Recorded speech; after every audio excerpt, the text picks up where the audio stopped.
Welcome to another episode of Gamers, Developers, and Scholars. I'm your host, Javier, and joining me today are...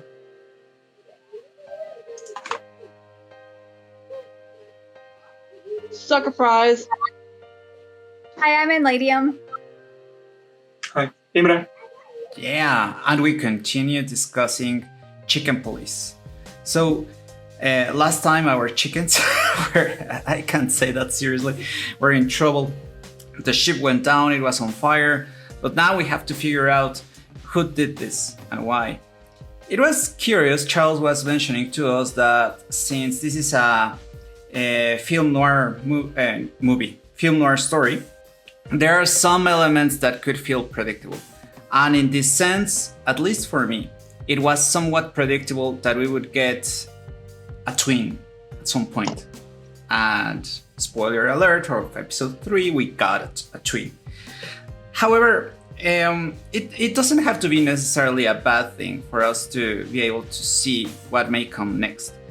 I wonder, and in your piece about what it means to be a gamer and the problems of being a gamer on the Groita, you mentioned that sometimes the expectations of players are somewhat disconnected of consumers in general. And I believe this game could be something more oriented to consumers in general and not to this elitist group. So yes. In that sense, do you think these events that could be predictable, are they working, or on the contrary, maybe something is missing? I don't necessarily subscribe to the idea that predictable is a bad thing. I think that sometimes there is a comfort in having it, especially since we have this bizarre scenario where we have chicken police. So like there's a sense of comfort that comes with like, all right, I know what's going on here. I know these beats. And I think that that's not necessarily a bad thing. And this was actually one of my favorite chapters that I've played so far. I also just wanted to mention that we finally got confirmation she is a crocodile. Ah, yeah. Because there was a question last time: is she an alligator or is she a crocodile? She is a crocodile. We now know. We can correctly identify her. But yeah, I don't think that it's a bad thing. And I still think that like the game is doing some interesting things that we can obviously talk about.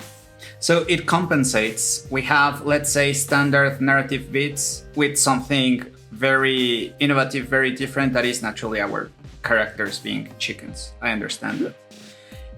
Or just in general, the animal crew. Yeah. I believe something that has also been different in comparison with standard cop movies is these factions in the background of the royalists versus separatists. In an interview that you gave, Imre, to the BAFTAs, you mentioned that you quoted Orwell. I don't remember the exact quote, but he says something around, it's impossible to not be political. It's impossible to be outside of politics. And I am intrigued about this game because they're addressing a real issue with these political factions fighting for power, and apparently this city being a mess because of that political struggle that is not yet solved.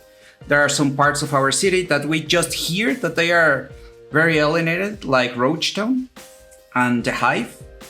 And apparently maybe that is because no part of these political factions have claimed it as one of their own. I wonder, naturally we're not seeing this, we're just listening to this in the background. I wonder, is this enough, Imre, to approach politics, maybe to just have it as world building? Or do you think that this game will do more with this hype of the factions? I think first of all, it's good that we know that we have to say after a while crocodile, not see you later alligator. I mean, that's very important that we know that now. And if you don't mind, I just want to go back to what was said before about cliches and about patterns and formats. It's like cliches are cliches for a good reason. Cliches are cliches because they're awesome. Right? We would not repeat them if they didn't work. And I love romantic comedies.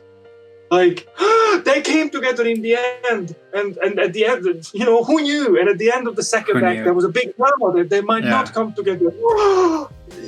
and it doesn't matter, like, and the writer part of my mind is like, oh yeah, it's already second act. Oh, okay, and then but as a viewer, I love it, and I think that it's almost, there is a version of this where I want to see what you do with it, and I want you to see the subtle little things that you add. Exactly. You see this in dance, that there are certain dance routines, or there are certain, aerobics in there are certain things that you expect them to do. The question is that how they do it, how they tie them together, how they do those blocks, which I really appreciate. I really like that, and so I don't mind cliches, especially with a genre which is so well defined. Like noir, I want, if you don't follow those beats and whatever, I'm like, this is not noir. Like, come on, give me noir. I want to see your version of it, And it takes some bravery to pick up a genre like that because of the demands of the genre, and doing it elegantly when it's been done so many times, and bringing something new to the genre. That's just tough. So that's credit to the writers and creators of this story, but. So coming back to your original story, yes, there is no such thing as no politics. This is why I always find it weird that, and the word politics is used in a very weird way. Just look at the latest God of War announcement, where people are saying, "Oh, it's political because there is a non-white character." And like, I didn't hear that reaction. Wow. Like, what the hell is wrong with you? Oh, because it's not matching the Nordic. Mythos, and I'm like, have you played God of War? Which part of God of War do you think is matching that? So the word politics is being used and abused a lot, but generally, I believe that there is no such thing as apolitical. Everything is political, always, and how active you are. And I feel like because of that, you can be subtle about it, and you can push it in the background, and you can try to ignore it in your story entirely, but under the surface is there. You make a rom-com about a beautiful couple living in central New York and have great jobs, and I'm like, well, that's political. Of course. Because they have great job in central New York. Yeah. There are people who don't. Yeah. Why don't you tell their story? So I think that everything is by definition that. But I think with noir, the politics is important, because in noir you want larger than life and very dark enemies. And I think politics is that. There's a reason why so many conspiracy theories are around politics, because politics feels like this impenetrable, over-confusing machine and this kind of gigantic force of nature that you can't stop, And I feel like that's why it's there. And in general, it just sets the tone of a dark and gritty universe, where you talk about, very poor areas and corrupt politicians and whatever. It's like, if you ask someone to describe a really bad city, then alongside, I don't know, gang crime or drugs and whatever, at some point, corrupt politicians will come up. So, that's just like a bingo card of working. So, but I don't think that you have to be explicitly political. Like, I don't think you have to take, left or right or conservative or democratic. I think you don't have to do that. But just deep down as a writer, I think one needs to know that whatever you write, it is political. And the reason you need to be aware of that, because if you aren't, you're going to be political subconsciously without realizing. And exactly. That's worse. It's better to be conscious about it, what you're doing, and be subtle rather than just not paying attention and writing something, and then you read it back a couple of years later and it's like, "Christ, did I write that? That's bad."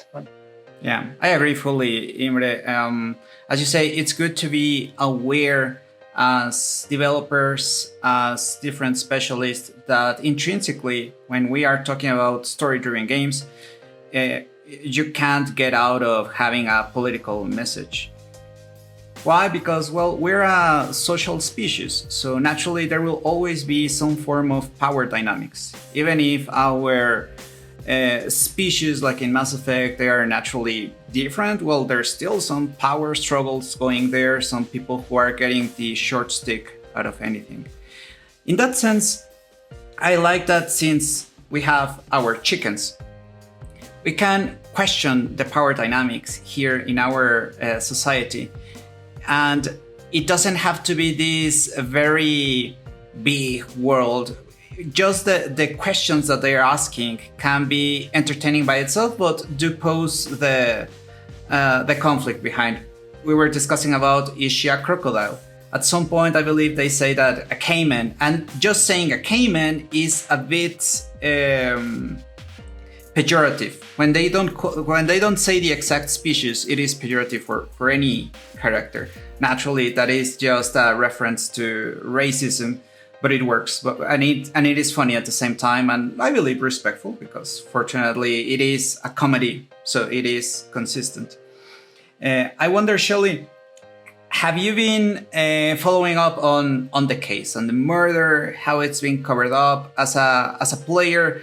Do you feel we're missing something because we're not seeing how the body was apparently consumed by the hive? We just hear about that. It just remains exposition. Some very interesting bits, we're not seeing them. We're just finding the end result or finding people who have been affected by it. So have you already played through Chapter 3 of the game? Yeah, we're discussing Chapter 3. Well, maybe the mystery is going to be beyond Chapter 3, and then you'll find out. That's how some of these things is. And the thing about conspiracy theories is that there are some truths to them, but then you got but the thing about the truth is that no one likes being told the truth because it destroys that bubble of illusion. Oh, can I quote you? Yes, you can. And one of the things that I do like about this game is that you definitely, behind the corrupt politician theme that you're going on, what you do have is fronts, and you got puppets that are being controlled by the corrupt politician who is the puppeteer. And the reason why you also with the most corrupt politicians are in these very poor areas, very bad areas with high crime, is because they're greedy. They want everything. And pretty much how they take care of the city is the reflection of the kind of people they are. Indeed. Yeah, those both conflicts in the different areas that we see and the characters are this reflection of each other. It is a shame that we're not discussing yet the ending, because I know that Imre also knows what happens by the end. There are some of you guys... I didn't play longer so that I could really hype myself with your theories. I'm not sure, Anne. Also, with your mystery that you were talking about, yeah, maybe you'll have to explore previous chapters to get the full picture, or sometimes you have to go further in the game. The mystery is not always going to be so apparent and be like right there the moment you see it. Of course, yeah. That's why with Bill the other time we were discussing that it is beneficial that in this game we get both the freedom when we're in front of a character to choose, we're going just to talk with them, we're going to ask them things, or we're going to interrogate them formally. And in this way we can it doesn't become information overload. If we're in a hurry, we can just interrogate straightly. And also the areas, there are optional areas that we can go. To be fair, maybe I got too many expectations at the beginning of the game. I thought that per narrative bit, we would get optional new areas. It makes sense that you would come back to a few of them, but there are some that I really thought that they didn't make that much sense. Like, you just almost got killed with the ladies at the brothel, and you can immediately go back and again and again and again to that place. Also to the club, to the mafia club. You can go back again and again with no repercussions. I thought, well, I know that I am a cop, that I am looking almost for death, as it is noir, but it may be too much. Yeah. I'm not sure if you guys have enjoyed some of this content, extra content that you've gotten thanks to the exploration, thanks to being able to go to other areas. I feel like there is something in adventure games that you expect to be able to click on everything. No, and you expect, and then I feel that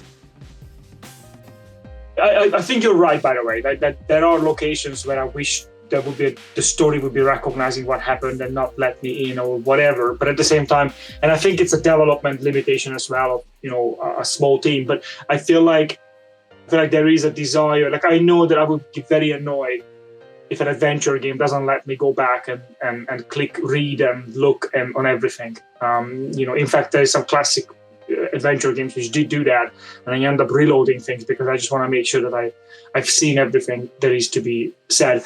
But it's interesting about the what I struggle sometimes with. It feels to me that modern writing, we feel the need to everything to be super tight and super explained, and everything has to be like very either following a pattern, and if you say orcs, everyone knows what orcs are, or make sure it comes back. It's the Chekhov's gun, right? They don't put the gun in there, and there are stories which I really like, and this meme came up on Reddit the other day, which was so good.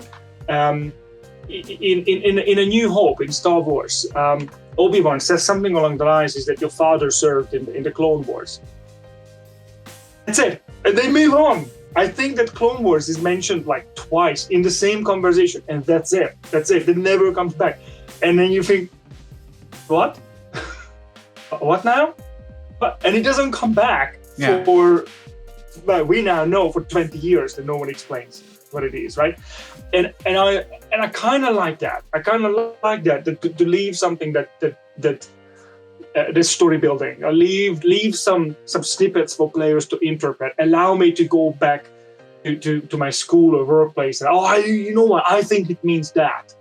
And I don't think everything has to be super tight and everything has to be clear. Everything has to have a purpose. I think it's okay to play it loose. If you look at Lord of the Rings, everyone constantly said that Tolkien, it's about the First World War. And he had to repeatedly say, no, it's not.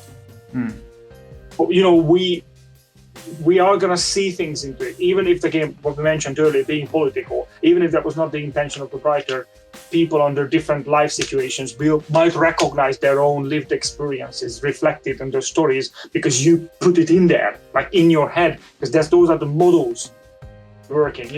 If you say gunfire to someone who's never been ever near a gun, it's going to have a very different model. Their model is going to be from action films to someone who has been shot at in a war zone. They're going to have a very different lived experience. Therefore, the same words mean completely different things for them. So, absolutely. I'm sorry, I sidetracked your question, but I think the point is that I like it when a story, let it a game or a book or a film, leaves some things open and allows me to come up with the thing. And the game never tells me that you're wrong or right. It's just fine. It's part of the narrative universe that I can wonder what happens in that district, which is mentioned and then never explained any further. It allows, in my head, I can fill that in. I quite like that. You had some thoughts on, yeah, go ahead. I was just thinking that's like the slowest burn Chekhov's gun that I've never really considered that he's like, oh yeah, Clone Wars, and then moves on. Then like decades later, we get like that is legit just the slowest burn Chekhov's gun. How about that? It is. I like it. I like it. Yeah. I appreciate that we have this expectation here in an informed forum of having this freedom of not everything has to mean something.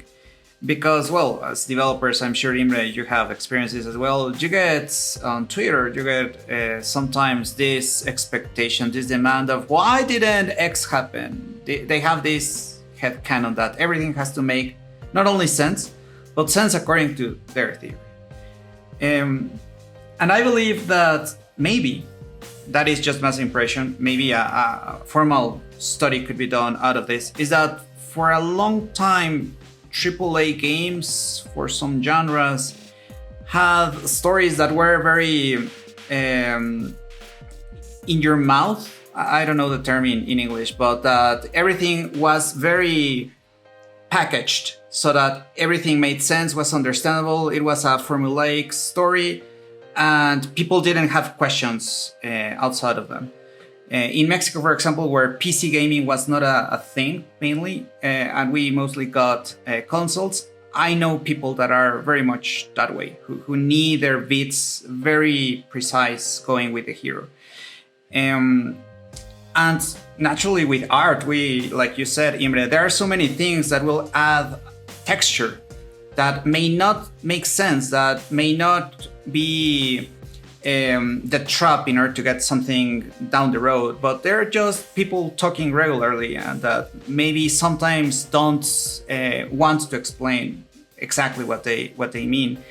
I believe that with these indie games we get more exploration about what kind of narratives we can have, so that it doesn't have to be as pristinely edited as maybe on the console AAA sphere has happened on occasion. That's why I believe it is also interesting to compare, Imre, with the work that you just did with Animal Farm, because in that case you adapted a work that already existed, the book by Orwell. I wonder, did people appreciate that you made a really good effort in order to adapt a work that is very well known worldwide? Or were people expecting, I want to see the personal take by Imre, the full-blown interpretation by another person? I wonder what happened there. I think that this is something that Chet Falisek, I've heard him say a lot. If you don't know who he is, look it up. He's a fantastic game designer, game creator. And Chet always says this thing that pretty much every story is that the hero wants something and they can't get it. The hero wants something, they can't get it. The hero wants something, they get it. It's a comedy. If they don't get it, it's a tragedy. And that's it. That's every single story ever told. And I think that in the case of Animal Farm, what's interesting is that you turn out that 3-act structure is the hero is the pigs. They're the ones who get what they want in the end, right? So that's or the animals don't get their freedom, so therefore it's a tragedy. But I think I have to say that the team who was involved, because there was a fantastic team creating Animal Farm. You know, the Nerio team and Emily Short in particular, who is doing a lot of fantastic narrative work for different companies. They did an amazing job to create this game. And I know that it was a very conscious decision that we made, that we want to stay close to the book.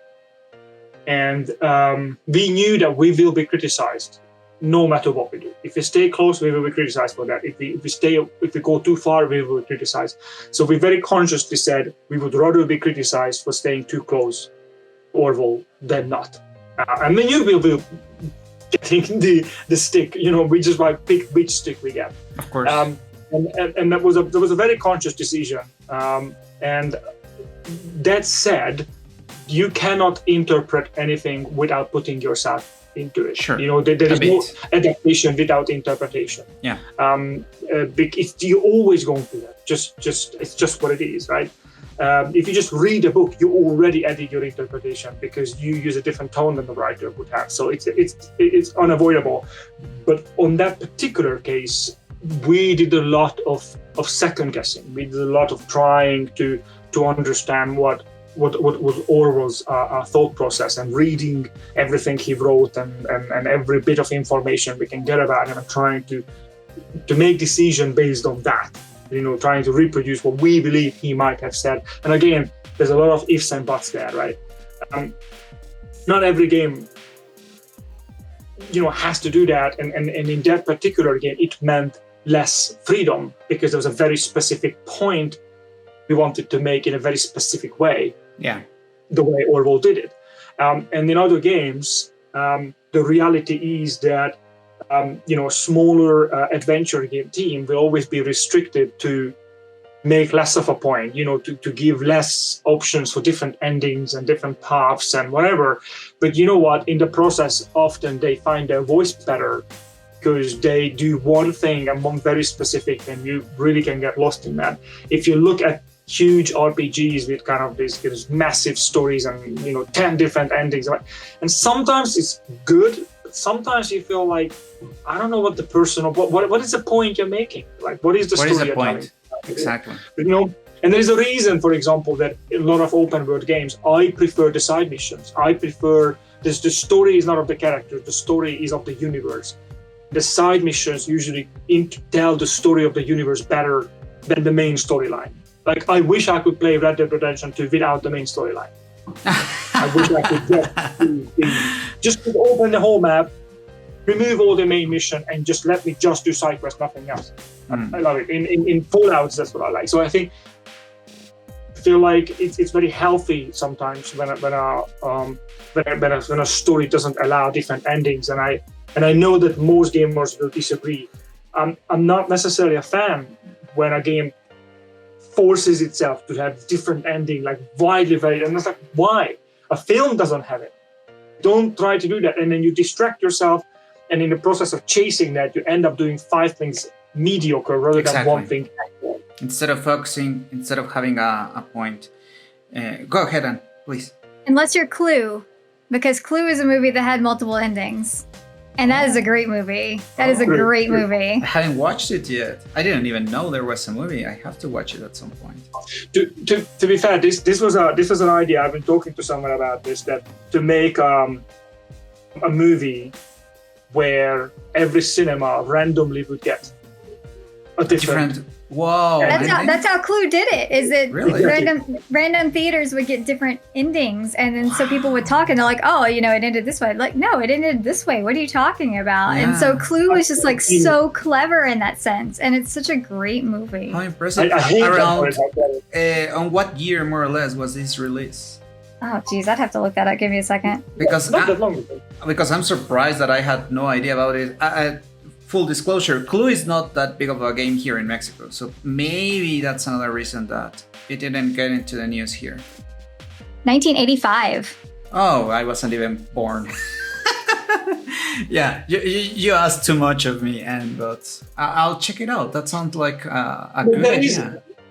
There again, like, what is the point you're making? If the point you're making is to have 5 different endings, sure. But if that's not the point, then don't try to do that. And again, I feel like there is a bit of an entitlement as well from players, where you go in and then you get used to the team who has worked on it for 5 years with 500 people, and then you expect the same thing for a small game. But one of the reasons, that's why I like an indie game, because an indie game can make a point, and they don't feel like they have to make 50 hours and fill it with random content and whatever. And again, that can be wonderful. Like some of these open world games, the universe building is fantastic, and all of this little content they can put in there, and I love that. But I love it even more when I can go to a smaller indie game and I can feel I know the writer is there, Exactly.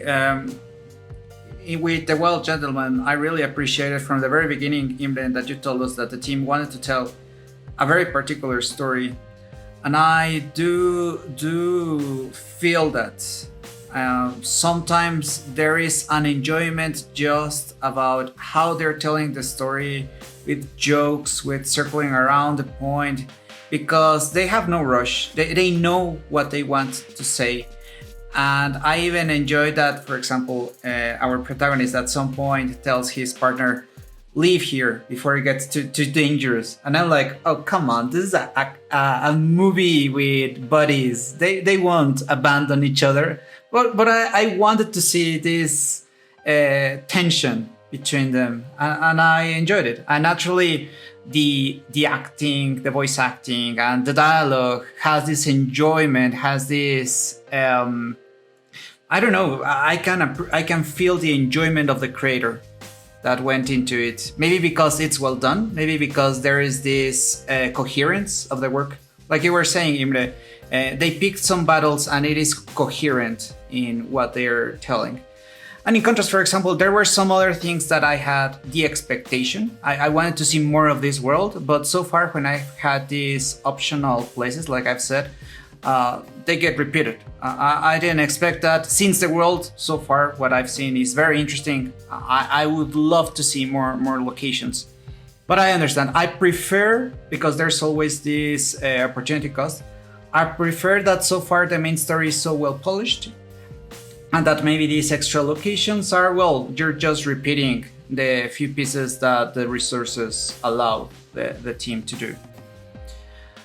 So we're getting very close to the ending of our mystery. I regret that it's flown by me. At many points, I felt, oh my god, I have to do homework. I have to play the game for you guys to be informed enough to discuss it with you. But it flew past. I mean, even one of our other experts said that she finished the game without meaning to. She just wanted to take a peek at what came next, and boom, it ended. I believe that should be something that we game developers should learn about, leaving potentially players with hunger for more instead of here's 200 hours, and now 300 hours, and now 400 hours. Maybe the opposite can happen when you offer that oh, this is too much, thank you. At least that's what happens to me as an adult now with responsibilities. Yeah, I mean, I could see that, and there have definitely been instances where, like, you know, at this point, like, I play a lot of JRPGs, and I play a lot of, like, very, very long JRPGs, and it's gotten to the point with me that I'm like, okay, well, you know, I'm a tenure track faculty, I'm trying to write a bunch of articles, I'm also trying to, like, have some form of sanity still. Well, who knows how well I'm doing on that part, but, you know, I'm still trying. And so, like, if there's an option to make things easier, heck yeah, I'm gonna put that on there, because I want to enjoy the story. I want to enjoy the side quests. I don't want to have to, like, torture myself to enjoy this thing while I'm, like, already dealing with everything else in the world. So, like, I totally get that, and that's a lot of just me being in my 30s and trying to exist as a human. There was a great feature with Psychonauts 2 that you could just turn on an invincibility toggle. That, like, if you were having issues with the combat, you could just hit invincibility and cool, you can do whatever you want. Nice. But it's an option. Yeah. Like, it's not something that's required. You just have to go into the menu and you can just toggle it on and off. Same with fall damage, which is nice. I love when people can toggle on and off fall damage. But I think that that's great because it allows people to actually get to enjoy a game, even if they can't put in the amount of time that you might expect someone to be able to put into that game. Yeah. And it doesn't limit your players. Absolutely. Since with games, I believe in opposite with movies. There are maybe more ways to enjoy the same work. Some people want the challenge. Some people want the story. I believe our medium is maturing by understanding these different audiences, and with the same work, maybe having these several options. For example, I like that benefiting from our games medium and genre, I am addressing with our title something that Imre said before about not having many endings. With Cosmic Horror, if we had the hero doing everything well and in several endings, well, maybe the genre wouldn't be working. So based on what some of our players have said, I am exploring instead of going more deeply into the troubles, into the problems, the real struggles of each character. And naturally, since I know what my ending is, I don't have that much pressure into having so many different good endings as an indie team, and instead I can go more deeply into the other struggles of our characters and Cosmic Horror. I believe that by understanding, like Psychonauts did, by understanding our audience, some of what they need, what is their current situation, and the kind of story that we as developers want to tell, there's these sweet spots that I constantly try to find. I tell the kind of story that I want, but I also make it accessible enough for the players and the busy lives that they have. I feel this is something that I regularly argue about, is that I wish on Steam there would be a filter which says meaningfully completable under 5 hours. Wow. I really wish there was one, and for a while I thought that I should start doing a tag and try to promote that tag. And I never started it, but at some point I should. And I know a lot of people feels like it. And don't get me wrong, there are games which I have hundreds of hours in. You know, like Kerbal Space Program, hundreds of hours. By a Mexican team, yay! Right? Like Assassin's Creed and some of the other big open world games, you know, I have 100+ hours. You know, there is nothing wrong with that, and I love it. And there are even some multiplayer games I play, and I know that I have created, I don't want to know how many hours. You know, I have a Rainbow Six Siege, right? And the same with JRPGs. Like I was guilty of that for a while, and I, you know, in the Final Fantasy series, and when someone says that I 100%ed a Final Fantasy, then you know that person is insane. Right? in the most respectful way, but it's insane. And so, that said, I just enjoy the fact that someone can make a point, and I can get that point, and I can enjoy that, and the game makes a point or presents me a cool gameplay, and doesn't overstay its welcome. You know, there have been games where they introduce something, and you think this is really cool. And then you think, oh, there's 50 more levels of this. Like, what are you going to do? You know, I just wish the game just said, no, it's fine. We're done. Thank you, bye. Oh, but it's really difficult because in the games industry, and again, I understand it from a player's point of view. You know, I was younger, and I remember when I was like, which game I'm going to buy? I'm going to buy the game which has more hours in it because I can't afford to buy another one. So it's like, I get that. So I'm not against games which have good value for money, so to speak, that way. But I also know that, as Javier said, that my preferences and my requirements change now as my life changed. And now I'd rather play a game which I can, in a few hours, I can finish, or I can get a meaningful experience, or I get the story, or this is really cool. And in fact, what I do, that I have a regiment where I limit how much I can play a game before I have to switch. So this means that big game can't dominate. But I limit the maximum of how much I can play in one sitting the same game, and that I can't play the same game 2 days in a row, and a couple of other things that I do to swap around. Yeah. And that's how I started working my way through my awesome library of indie games of Steam, because I'm like, well, no, you can't play any more Assassin's Creed tonight. So I'm gonna play this weird adventure. You know, oh my God, this is the best thing ever.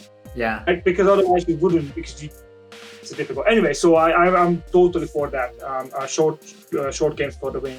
Yeah, and I believe it is very telling that maybe the three of us have, let's say, processes or rules to better enjoy games. I recall that you have written and that you had to budget your time for WoW, right?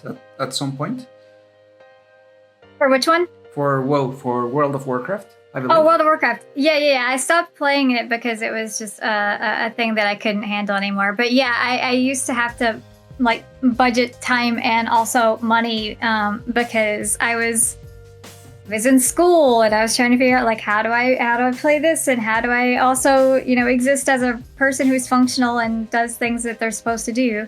And I did the same thing with Dota at one point, which is also a mess. But like I get really, really invested in these things, and like I refuse to play games like that anymore. Like I will not do it. My best friend is really, really into Final Fantasy 14 and has been trying to get me into it. I'm like, nope, can't do it. I cannot do it because I will fall in way too deep, and I don't have the mindset now for that. So it's something that I really have to think about. Like, am I willing to invest as much time as this might take, or do I want a game that I can get in and I can get out, even if it is like hundreds of hours I'm going to put into it? Like, it's done when it's done, as opposed to something that is indefinite and does not actually have any kind of ending. Like, I'll just keep playing it, and that's not okay. So it's just a matter of like, I had to figure out what works for me, and now I stick by that. For figuring out that balance. In that sense, I believe that is again another sign of not only our medium, but even ourselves, consumers, maturing in how we consume our games and how we enjoy our games. So far, I haven't met too many people that say budget their Netflix. On the contrary, I've met quite the contrary, people who are trying to watch all of Netflix. And I believe that with games, this is happening, this, let's say, limit happened in a similar form to books. Myself, I also try to, let's say, give myself some processes for how I read my books, because I know I have problems with sleeping, with falling asleep. So if I read, let's say, something about history, real world affairs, geopolitics by the night, oh my god, I will get sucked by that and I won't be able to fall asleep. And the opposite happens if I enjoy some fiction, especially, let's say, Dune, something that is another world entirely, and the book by itself is so thick that every line I have to dissect, my mind will shut itself more peacefully, more easily by night. So I believe that by sharing also that, hey, it's okay that you don't allow yourself to be devoured by a game, but that you're giving yourself some limits, some pacing. I believe that can also help other people, because in mass media, let's say, it's always consumed gamer as a lifestyle, as something that defines your whole 24 hours. And I believe that is maybe something that works for some people, but a very small segment of society. And that shouldn't be championed as much, I believe. Other people sometimes say, oh my god, I wish I could play, but I can't because apparently that's the expectation, or that's the correct way to enjoy games. And no, not by all. Mm-hmm. No, and I mean, like, I definitely still play a lot of video games, and like all of you guys can attest to that. I still play a lot of games, but I just have to really think carefully of what I'm going to play and when I'm going to play it, and it's not like my entire existence either. And I just that entire lifestyle is not for me. It never has been. I feel like there is this thing that one way to describe it is that imagine if there's one food you like and that's the only food you can eat. Yeah. You know, I love cheese. Oof. How long before if I only eat cheese? Yeah. That would be a point, but I would be like, and I pushed the limit. Like I had several trips to France, but I just basically it was cheese and apples and wine. Nice. And that is a point. There is a point when it's too much, and so I feel like it is a healthy mix. You know, it's like your diet. You mix. It's okay to eat the variety of food or whatever you prefer, but to have a variety, not just a singular same exact food every single meal. That doesn't work. You know, and I think that sometimes I'm in a different mood and whatever is. And of course we're limited in time, so we know how much. Like I know that there are books I want to reread. There's just no way that's going to happen because I know it's a massive book and that's not going to happen. And I just longingly look at it on my shelf every now and then. Oh, I really want to read it again. It's like, that's not going to happen. So, and the same with games. I feel that, but this is, I feel like it's a wonderful problem to have. You know, if you think about it, that we as games can have, and we have games, which is a game which takes place in a singular location, and it's a small adventure game, and there are no characters, and it's just basically an interactive dialogue, and that's the game, and we enjoy it. And it's great that there are amazing action games where basically the story no one really cares about, and it's just about shooty. And I love the fact that we can have all of that, you know. And again, this is not a judgment of someone who only plays Dota and nothing else. Like I have a buddy of mine who is a self-described hardcore gamer, and in his place, he has every single FIFA and every single Call of Duty on the shelf lined up. That's it. He does not play anything else. There's literally no other game. Yeah, those I have friends like that. Yeah, that's it. And he just rotates them around. And at some point, he said, with the next generation of consoles, what he's doing is that he needs to buy two of the consoles so he doesn't have to change the discs. At which point I reminded him that there are such a thing as digital games, and he was like, no, he likes to have the disc. And I was like, but the point, that's it, and that's the right. And there's nothing wrong with that, and there's also nothing wrong with someone only playing text-only interactive fiction games. That's also cool, and I love the fact that we have this. And in that game, something like Chicken Police can come in and say, you know what, I'm gonna do 10-hour long or however long I usually play quite slow adventure game, which is going to be a noir game, and it's like unashamedly cliche noir. And by the way, the twist is that it's all animals, and lines like "Have you ever been with a predator?" I mean, that's what a line, right? And so. Yeah, and I think unashamedly goes in and tells the story what they want to tell, and it's great. And by the way, I know they wanted to do more. By the way, who knows? There might be a sequel. Who knows that? There's so much more, right? And there is a point with the game. It's a complete game, and they shipped it, and it's great, and we love it. And the fact that we can have that, and I admire that about the industry and art of games. Yeah, we have to be disciplined at some point and say we could tell more, but this is it. Either because the consumer needs to have certain amount of hours, they have to be respected as well, like we have discussed here, but also because monetary budget restraints. So I applaud them, and now that we know him, that they wanted to tell more and they had to be disciplined. So we are going to discuss finally the ending of this very enjoyable game on our next talk. And I believe that just like this game, there are other gems that are waiting to be discovered, commented by you experts.